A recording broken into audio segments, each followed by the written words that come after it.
ان کو دولت مل گئی، اتنا بڑا خزانہ تھا اس کے پاس کہ قرآن کہتا ہے کہ ایک جماعت مل کے صرف خزانے کی چابیاں اٹھاتی.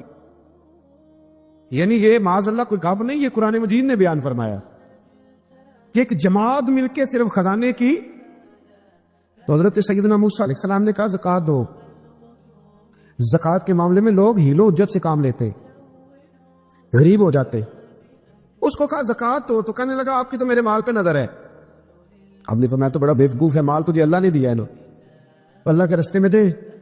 یہ کام ذرا مشکل ہے کہ اس کو بار بار کہا کہ اس نے نہ بجائے اس کے کہ وہ مال دیتا، اس نے حضرت موسیٰ پہ الزام لگا دیا، ایک عورت کو تیار کر کے لایا. یہ الزاموں والا کیس سنتے آ رہے ہیں آپ کہاں تک؟ حضرت یوسف پہ بھی لگا، جناب مریم پہ بھی لگا، حضرت سیدنا موسیٰ کلیم پہ بھی لگا، اور حضرت عیسیٰ پہ بھی. سارے ہوئے نا الزامات. آپ کیا بات کرتے ہیں؟ الزام لگانا، بہتان ترازی کرنا، اور ہمارے یہاں اچھی بات دل سے پھیلتی ہے، بری خبر وہ جلدی پھیل جاتی. ایک عورت کو تیار کر کے لایا معاذ اللہ تعالیٰ حضرت موسیٰ پر الزام لگانے کے لیے. اور جب وہ بی بی آپ کے سامنے لا کے کھڑی کی تو حضرت موسیٰ نے جلال فرمایا تجھے قسم ہے اللہ کی عزت کی، سچ سچ بتا معاملہ کیا ہے. تو وہ خاتون کانپنے لگی، کہنے لگی میں موسیٰ کلیم کے سامنے کیسے کھڑی ہو سکتی؟ مجھے تو اس نے پیسے دے کے تیار کیا، مجھے اس نے مجھے پیسے دے کے تیار کیا، اور بڑی اس نے مجھے تکلیف دی ہے. یہ جب کہا تو حضرت موسیٰ علیہ السلام رونے لگے کہ تو سارا کچھ کرتا پر میری سفید چادر پہ داغ تو نہ لگانے کی کوشش کر. آپ رونے لگے. آپ یقین کریں لوگ تکلیف دیتے ہیں بعضوں کا، ایسی بات کرتے ہیں جس کا کوئی وجود نہیں ہوتا. تو یہ کچھ لوگ کر دیتے ہیں لیکن وہ سمجھتے نہیں. کہتے ہیں آپ حوصلہ کریں، آپ درویش ہیں. حضرت موسیٰ سے بڑا درویش کون ہوگا؟ کلیم تھے نا اللہ کے، بڑا جگرا ہے نا. لیکن رو پڑے، کہنے لگے تجھے ایسا نہیں کرنا چاہیے. کہنے لگے اللہ اب اسے سزا دے. تو رب کریم نے اس کے سارا ساز و سامان سمیت اسے زمین میں دھنسا دیا. وہ زمین میں غرق ہو گیا اپنے خزانے سمیت. امام اعظم ابو حنیفہ رحمۃ اللہ تعالی علیہ کچھ لوگ حسد کرنے لگے تو ایک عورت ایک دفعہ آ گئی، کہنے لگی کوئی مسئلہ پوچھنا ہے. یہ بڑا کٹھن سا معاملہ ہوتا ہے، جو آدمی جو کام کر رہا ہوتا ہے وہی روپ دھار لیتے. مسئلہ کچھ نہیں، اندر آئی تو باہر سے شور ہو گیا. لوگ آ گئے، کوتوال کو بلا لیا، معاذ اللہ امام صاحب کے پاس بی بی ہے، جیل میں لے گئے، سویرے فیصلہ کریں گے. رات کو ساری رات امام اعظم نے نماز پڑھی، ساری رات، اور کہنے لگے اللہ اب تو میں بوڑھا ہو گیا، اس حال میں اب ان سوالوں کا جواب دوں گا. وہ عورت بھی ساتھ بند تھی، اس عمر میں ان سوالوں کے جواب یار بڑا مشکل ہوتا ہے. اللہ اکبر. اس عمر میں امام صاحب رو رہے تھے تو اس عورت کا دل نرم ہو گیا. امام صاحب سے کہنے لگی مجھے غلطی ہو گئی، میں نے پیسے کسی سے پکڑ لیے تھے. حضور آپ تو اللہ کے نیک بندے. امام صاحب کہنے لگے اب ایک نیکی کر، کوتوال سے کہہ کہ مجھے کوئی تکلیف ہے تو میں دوا کھا کے واپس آ جاؤں گا. تو وہ کوتوال تو پہلے ملا ہوا تھا، اس نے اس کو کہا کہ مجھے کوئی تکلیف ہے میں گھر جاتی ہوں، دوا کھا کے واپس. امام صاحب نے سمجھا دیا. وہ گئی تو جو برقع اس نے پہنا ہوا تھا نا نقاب ساری عورتیں، وہ جا کے اس نے امام صاحب کی بیوی کو دیا. امام صاحب نے اس کو سمجھا کے بھیجا تھا. وہ برقع گھر لے گئی اور جا کے زوجہ کو ساری بات سنائی. وہ دوائی کھانے گھر چلی گئی اور زوجہ برقع پہن کے تھانے آ گئی. سویرے قاضی کے سامنے بھیج ہوئے تو کہنے لگا جی آپ اتنے بزرگ ہو کے عالم ہو کے بیوی کے ساتھ اکیلے. فرمایا میری بیوی ہے تو میں نے اکیلے ہی ہونا تھا اس کے ساتھ، اور کس نے ہونا تھا؟ جناب آپ کی بیوی. فرمایا بلاؤ میرے سسر کو. وہ بلاؤ محلے کی 10-12 عورتوں کو بھی دیکھ لیں. انہوں نے دیکھا تو امام صاحب کی بیوی نکل آئی. وہ جتنے تھے نا الزام لگانے والے وہ اب غور سے دیکھ رہے تھے. تو ایک کہنے لگا امام صاحب سے یہ کیا ہوا؟ فرمایا قرآن ہے وَتُعِزُّ مَن تَشَاءُ وَتُذِلُّ مَن تَشَاءُ. یہ قرآن ہے، ہونا کیا تھا؟ رب نے اپنا وعدہ سچا کر کے دکھایا ہے. تو اس نے بھی الزام لگایا. پھر سزا یہ ملی کہ وہ ہمیشہ کے لیے زمین میں دھنستا. دولت کون دیتا ہے؟ اللہ دیتا ہے نا.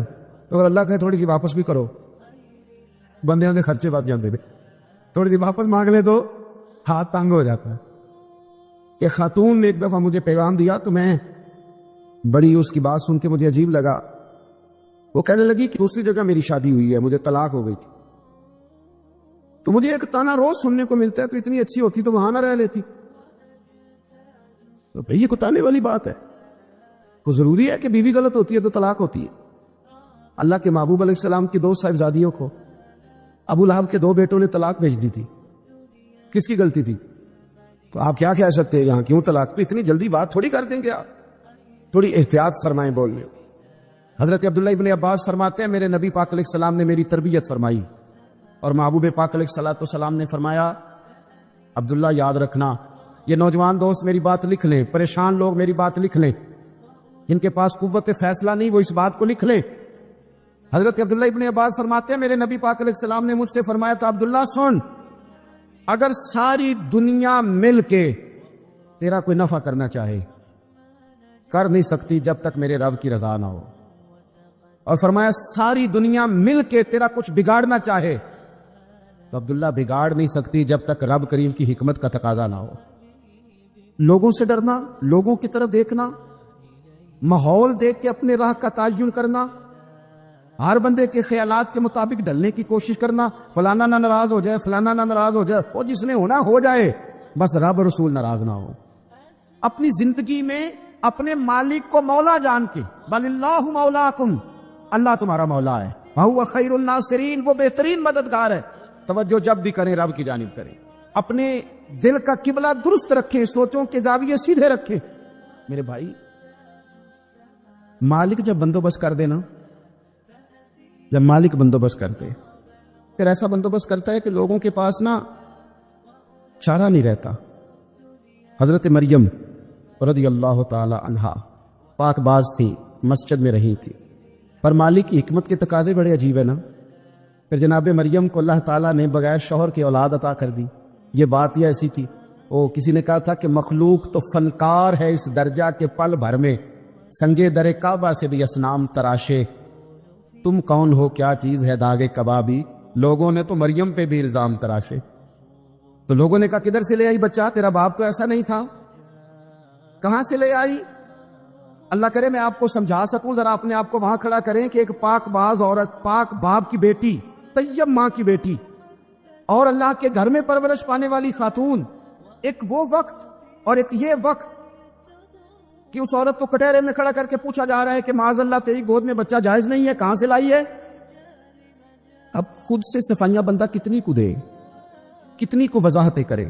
اور میں نے تو اپنی زندگی میں دیکھا ہے زیادہ وضاحت دینے والے کو بھی لوگ جھوٹا سمجھنے لگ جاتے ہیں.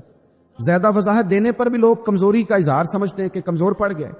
آپ صلح کی کوشش کرتے ہیں، سامنے والا بزدل سمجھ لیتا ہے. زیادہ وضاحتیں بھی کمزور کر دیتی ہیں. اب حضرت مریم کو کٹہرے میں کھڑا کر کے کہا بچہ کس کا ہے؟ تو پھر خدا بندوبست جب کرے، اللہ جب مددگار ہو، تو پھر حضرت مریم کی گواہی درختوں سے نہیں دلوائی، اس نے پتوں سے نہیں دلوائی، پھر فرشتے نہیں بھیجے. حضرت مریم کہنے لگی مجھ سے نہ پوچھو، وہ جو پنگوڑے میں ہے اسی سے پوچھ لو، ان سے پوچھو نا، وہ کون ہے پوچھ لو، ان سے کر لو سوال. انہوں نے کہا پنگوڑے میں چند دنوں کا بچہ، یہ جواب دے گا؟ مددگار تھا رب. ان کی برات کا اعلان کرنا تھا مالک نے، اور جب مالک اعلان کر دے، جب مالک تیری صفائی دینا چاہے، جب مالک تجھے دنیا کے سامنے نکھارنا چاہے، تو پنگوڑے میں لیٹے حضرت عیسیٰ بول کے کہنے لگے انی عبداللہ آتانی الکتاب، فرمایا میں اللہ کا بندہ ہوں، رب نے مجھے کتاب عطا کر کے نبی بنا کے دنیا میں بھیجا ہے، میں اللہ کا بندہ ہوں، کتاب لے کے آیا ہوں، نبی بن کے آیا ہوں. دل پنگوڑے سے اعلان ہو گیا، پھر بچہ بول پڑا. اور یہ ایک دفعہ نہیں بات ہوئی، یہ بنی اسرائیل میں ایک جریج نام کے شخص بھی تھے جو نماز پڑھ رہے تھے. بعض نے لکھا ہے نفل نماز تھی. اماں نے پکارا تو آئے نہیں، تو ماں کے منہ سے نکل گیا تو اتنی دیر تک مرے گا نہیں جب تک کسی بے حیا عورت کا منہ نہ دیکھ لے. تو وہ عبادت گزار تھے، لیکن لوگوں نے ان کی عبادت، ریاضت، پرہیزگاری کو نہیں دیکھا. بس ایک عورت کو بھیج کے الزام لگوا دیا. وہ عورت آیا جایا کرتی تھی، اب آ جاتی ہیں عورتیں مسئلہ پوچھنے کی نیت سے بھی آ جاتی ہیں. ماحول میں کچھ جگہ ایسی بھی ہیں جہاں عورتیں دم کرانے کے بہانے آ جاتی ہیں. وہ خاتون آتی جاتی تھی اس خانقاہ پہ، آستانے پہ، یہ بخاری میں موجود ہے. پھر اس نے کہا میری گود میں جو بچہ ہے یہ انہی کا ہے. مجھے بتائے کیسے بندہ وضاحت دے؟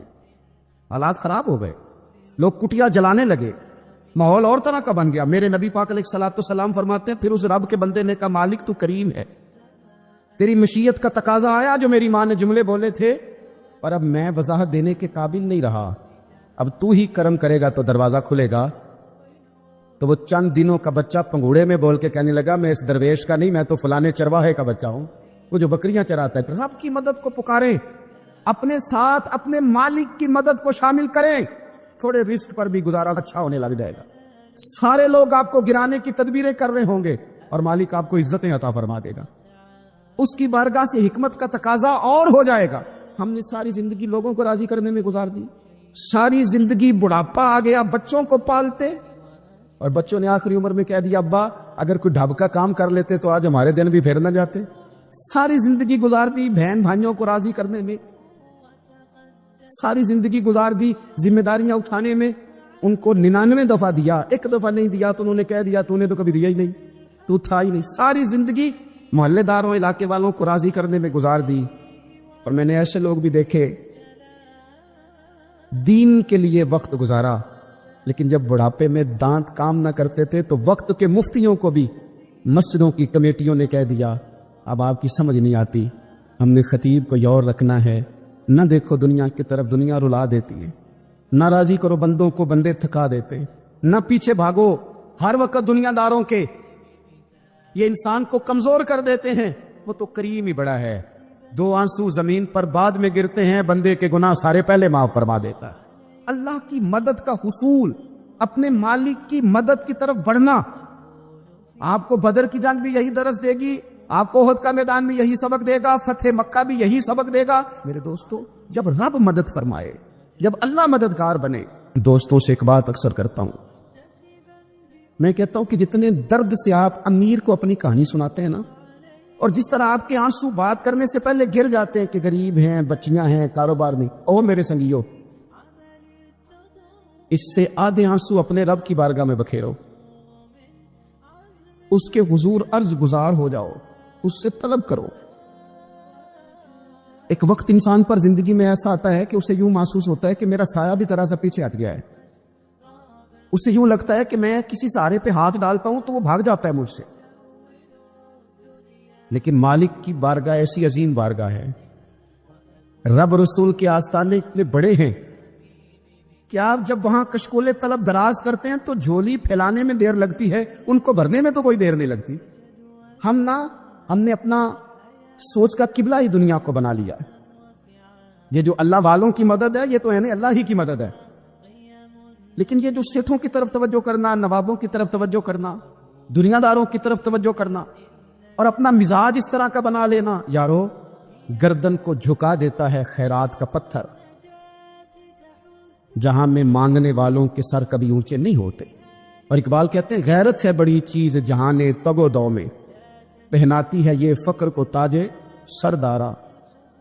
میں عرض کروں گا کہ اپنی آپ جب توجہ کا قبلہ اللہ رسول کو بنائیں گے تو رب فرماتے ہیں وَيَرْزُقْهُ مِنْ حَيْثُ لَا يَحْتَسِبُ, میں نہ تجھے وہاں سے رزق دوں گا جہاں سے کبھی تیرا گمان بھی نہیں گیا ہوگا کہ یہاں سے بھی مل سکتا ہے, تو نے سوچا بھی نہیں ہوگا. بخاری شریف میں حدیث ہے, حضرت جابر بن عبداللہ فرماتے ہیں نبی پاک صلی اللہ علیہ وسلم نے نا 300 لوگوں کا ایک لشکر روانہ کیا کسی مہم کے لیے, کسی جہاد کے لیے. حضرت ابو عبیدہ بن جراح رضی اللہ تعالیٰ عنہ امیر لشکر تھے. فرماتے غربت اتنی زیادہ تھی, بھوک اتنی زیادہ تھی کہ ایک ایک کھجور دن میں ایک وقت کھانے کو ملتی تھی, اور ایک کچھ دن ایسے آئے کہ اب کھجور بھی نہیں مل رہی. فرماتے اتنی زیادہ بھوک لگی مجاہدین کو 300 بندہ پتے کھا کے گزارا ہونے لگے. یہ بخاری میں موجود ہے. آپ فرماتے کہ دریا کے کنارے ہمارا پڑاؤ تھا, ٹھہراؤ تھا. جب بھوک سے نڈھال ہو گئے نا, وَيَرْزُقْهُ مِنْ حَيْثُ لَا يَحْتَسِبُ, اللہ وہاں سے روزی دیتا ہے, گمان بھی نہیں ہوتا. فرماتے ایک مچھلی اللہ تعالیٰ نے دریا کے کنارے بھیجی. فرماتے ہیں وہ تھی تو مچھلی پر پہاڑ جتنی تھی. بخاری میں لفظ ہیں, حضرت جابر بن عبداللہ رضی اللہ تعالیٰ عنہ فرماتے ہیں 300 آدمی 18 دن تک اس مچھلی کو کھاتے رہے, مچھلی ختم ہی نہیں ہوئی. مچھلیاں نہیں, مچھلی کہتے ہیں 18 دن 300 بندہ کھاتا رہا, مچھلی ختم ہی نہیں ہوئی. اور فرماتے ہیں کہ اس کی ہڈی نکال کے, کانٹا کہیں گے آپ اپنی زبان میں, کہتے ہیں وہ نکال کے نا تو اس کو کھڑا کیا نا جب, تو اونٹ کجاوے سمیت اس کے بیچ سے گزر جاتا تھا. 2 اس کے کانٹے جوڑے. فرماتے ہیں وہ اس کا گوشت ہم کھاتے تھے اور اس کی چربی بطور تیل کے ہم جسموں پہ ملتے تھے, بیماروں کو اس سے سکون آتا تھا, تندرستی شفا ہوتی. فرماتے ہیں ہم کھایا بھی ہم نے, اور کچھ لے کے ہم مدینے بھی گئے, اور قربان جائیں نبی پاک نے بھی اس میں سے کھایا. ہم نے عرض کی حضور یہ معاملہ کیا ہے, یہ ماجرا کیا ہے؟ تو محبوب نے فرمایا تمہارے پاس غذا نہیں تھی, رب نے تمہارے لیے بندوبست کیا ہے. اللہ نے تمہیں دیا ہے. مکان شروع کر لیا ایک صاحب نے, مکان بنانے لگے, آپ وہ حساب لگا رہے ہیں, کہتے ہیں میرے پاس اتنے پیسے ہیں, اتنے میں نے فلانے دوست سے کہنا ہے اس نے دے دینے, اتنے فلانے رشتہ دار سے کہنا ہے اس نے دے دینے, اتنے فلانے سے کہنا ہے اس نے دے دینے. یہ ساری کاپی بنا کے مکان شروع کر لیا. جو روز کہتا تھا نا کوئی حکم ہو جاتے دسی, سب سے پہلے اس کو کہا میاں پیسے چاہیے دین. وہ کہندا ہو کل ہی منڈا ٹوریا ہے, کدے تو پرسوں 10 داتے لب جانے سن. میں آپ کو اپنے تجربے کی بات بتا رہا ہوں. یہ لوگوں کا خیال ہوتا ہے نا کہ آپ سٹارٹ کریں فلانا کام, ہم آپ کے ساتھ ہیں.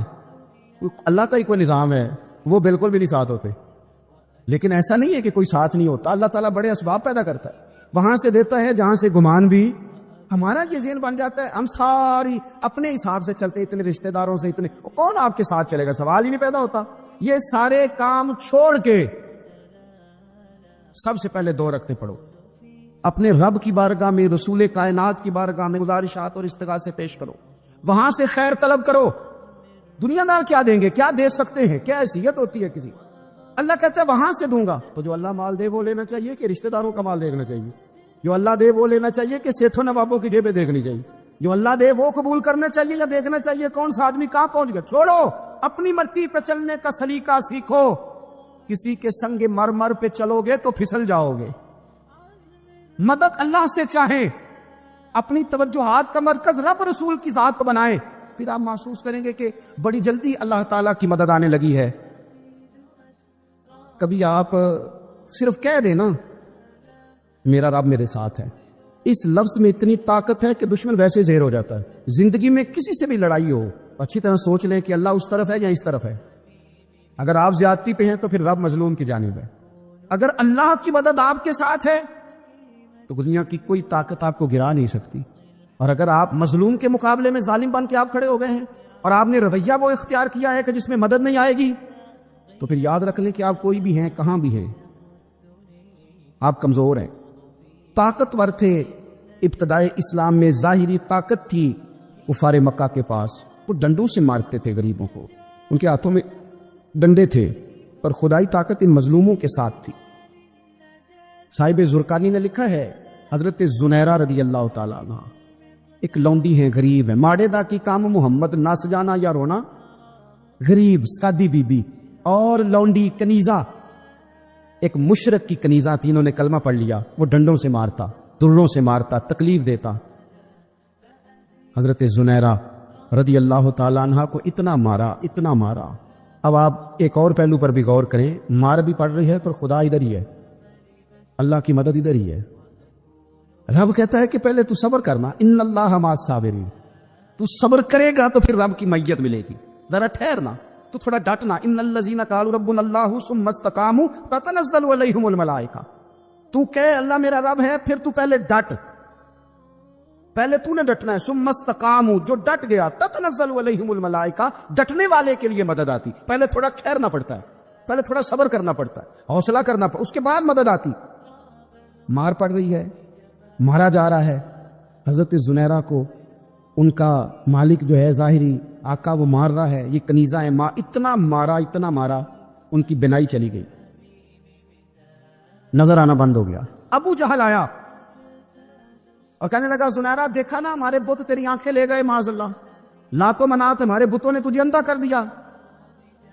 اب ایسا نہیں ہے کہ بی بی روتی جا رہی ہے, روتی جا رہی ہے, مایوسی مایوسی, معاذ اللہ, پریشانی, غریبی بڑی ہے, پوچھنے والا کوئی نہیں, یہ باتیں نہیں.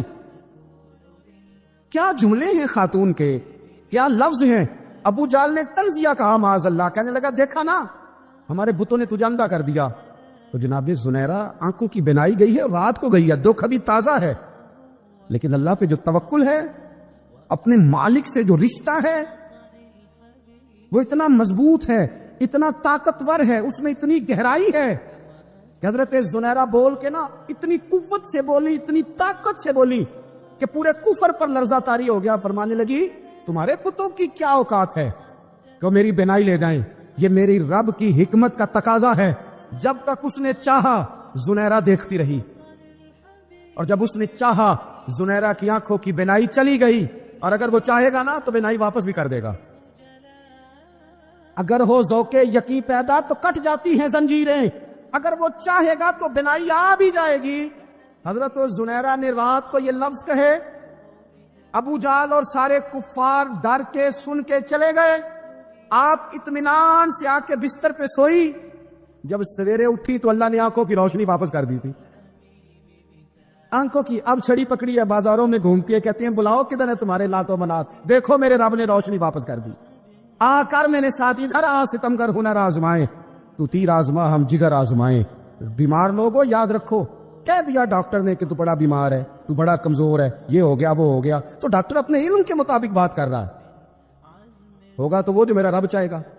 کمزور ہو جانا، پریشان ہو جانا، تکلیف میں آ جانا، پتہ نہیں بات ہو گئی ہے تو جانے کیا ہو جائے گا.